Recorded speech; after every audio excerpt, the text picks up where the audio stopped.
Third property में आ जाओ। Third property क्या बोल रहा है कि if determinant of A is not equal to zero. यहां से हमें क्या पता चला कि आइडेम्पोटेंट मैट्रिक्स का डिटर्मिनेंट या तो जीरो होगा या तो वन होगा। अब मैंने बोला कि मान लो ये जीरो, इसको अभी हमने कंसीडर नहीं किया, हमने बोला कि determinant of A is equal to one. अगर डिटर्मिनेंट ऑफ ए वन के इक्वल है तो इसका क्या मतलब हुआ कि नॉट इक्वल टू जीरो है। नॉट इक्वल टू जीरो बोलने का मतलब वन है, तो यहां से हमें क्या इंप्लाई होगा, A is a non singular matrix. और फिर मैंने बता रखा है कि दुनिया की किसी भी नॉन सिंगुलर मैट्रिक्स का इनवर्स एग्जिस्ट करता है, तो फिर ए इनवर्स एग्जिस्ट कर जाएगा। ठीक है, यहां तो कोई क्लियर प्रॉब्लम नहीं है।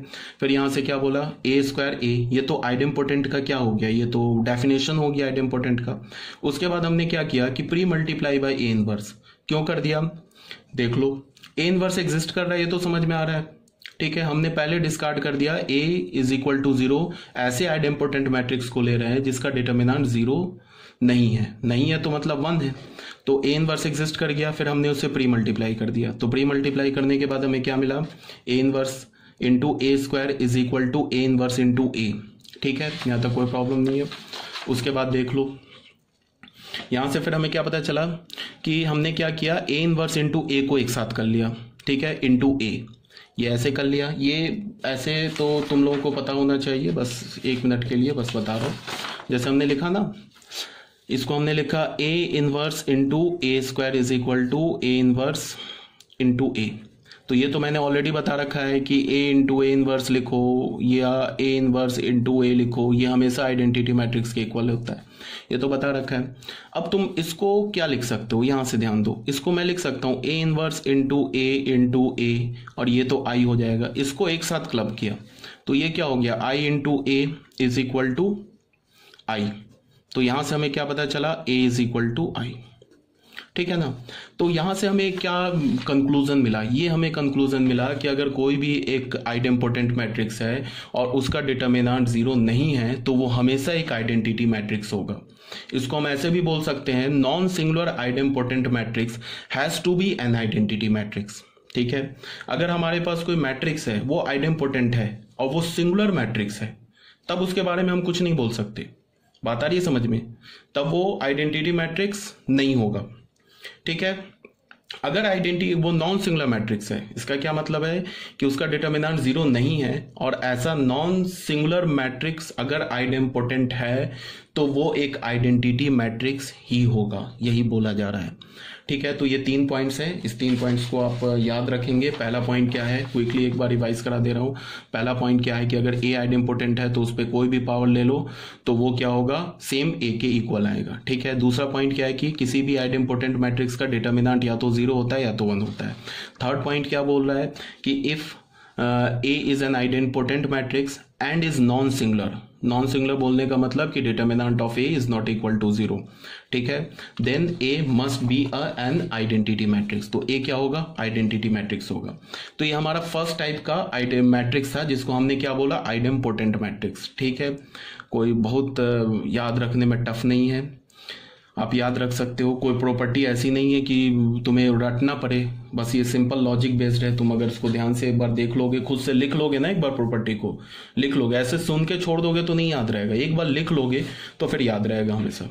ठीक है, अब सेकंड मैट्रिक्स में आ जाते हैं। इसे हम क्या बोलते हैं, इनवोलेटरी मैट्रिक्स। ठीक है, इनवोलेटरी मैट्रिक्स किसे बोलते हैं वो देख लेते हैं। Square matrix is equal to A I J of order N is called involutory if A square is equal to identity matrix.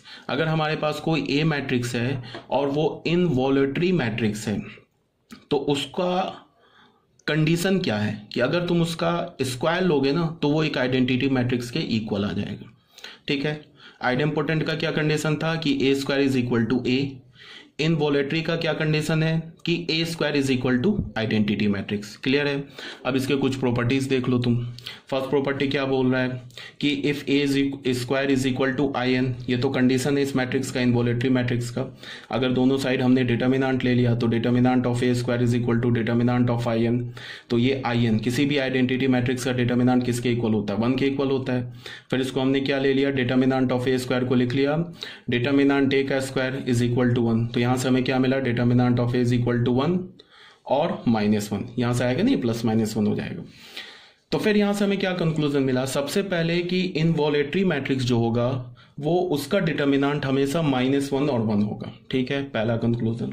दूसरा कंक्लूजन क्या है कि इनवॉलेटरी मैट्रिक्स का जो is always a non singular matrix, involutory matrix जो होगा हमेशा एक नॉन सिंगुलर मैट्रिक्स होगा। थर्ड कंडीशन क्या है कि इनवॉलेटरी मैट्रिक्स का इनवर्स हमेशा एग्जिस्ट करेगा। अगर मैं तुम्हें बोलूं कि आइडेम्पोटेंट मैट्रिक्स का इनवर्स हमेशा एग्जिस्ट करेगा, तो वो कर भी सकता है, नहीं भी कर सकता है। क्यों? बिकॉज आइडेम्पोटेंट मैट्रिक्स का डिटर्मिनेंट 0 भी हो सकता है और 1 भी हो सकता है। आ रही है बात समझ में? बट इनवॉलेटरी मैट्रिक्स का इनवर्स हमेशा एग्जिस्ट करेगा because every involutory matrix is a non singular matrix. ठीक है, बात आ गई समझ में। अब प्रॉपर्टी 1 देख लो, ये इनवॉलेटरी मैट्रिक्स का अब सेकंड प्रॉपर्टी देख लो। सॉरी, यहाँ पे क्या बोला जा रहा है कि if A is an involutory matrix, अगर ए इनवॉलेटरी मैट्रिक्स है such that determinant of A is equal to 0। Such that लिखने की जरूरत नहीं थी। If A is an involutory matrix तो ये इंप्लाई करेगा determinant of A is not equal to 0। अभी बताया कि या तो 1 होगा या तो -1 होगा। तो यहां से हमें क्या पता चला, A is a non singular matrix. A हमारा क्या है? नॉन सिंगुलर मैट्रिक्स है, तो फिर ए इनवर्स एग्जिस्ट करेगा। ठीक है, तो ये हमने डेफिनेशन लिख दिया इनवॉलेटरी मैट्रिक्स का। उसके बाद हमने क्या किया, pre multiply by A inverse on both the sides. Pre multiply कर दिया तो ये हो गया ए इनवर्स ए स्क्वायर, ये हो गया ए इनवर्स आई एन। तो किसी भी मैट्रिक्स को अगर तुम एक आइडेंटिटी मैट्रिक्स से मल्टीप्लाई करोगे वो तो सेम मैट्रिक्स आ जाएगा। अब इससे हमने क्या किया, ए स्क्वायर को लिखा ए इंटू ए, एक ए को इसके साथ क्लब कर दिए, तो ये क्या हो गया, आई। ठीक है, तो यहां से हमें क्या मिला, A inverse into A is equal to A inverse, तो ये आई बन गया। I N into A is equal to A inverse, A is equal to A inverse. तो यहां से हमें क्या पता चला कि अगर कोई भी मैट्रिक्स इनवॉलेटरी मैट्रिक्स है तो वो मैट्रिक्स खुद अपना इनवर्स होगा। ठीक है ना, अगर मैंने बोला कि A is an involutory matrix then A is equal to A inverse.